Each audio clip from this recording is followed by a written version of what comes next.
Ассаламуалейкум, алдарыңызда LTM 200 E14 мотоциклі. Бұл мотоциклдің моторы штанговый, яғни бір жылдан кейін ешқандай шырылдаған дыбыс шықпайды. Және бұл мотоциклде балансирующий вал бар, бұл жоғары қарқынмен жүрген кезде моторды еш дірілдетпейді.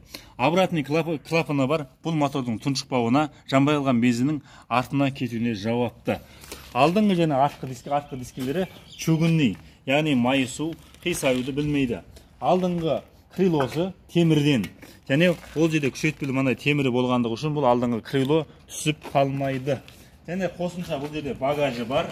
Және бұл мотоциклді алған кісілерге фирменный шлем, насос, және де мафон оригинал, және қоржын сыйлыққа беріледі сіздерге. Бұл моторға 1 жылға кепілдік беріледі, және сіздер гос нөмір ала аласыздар.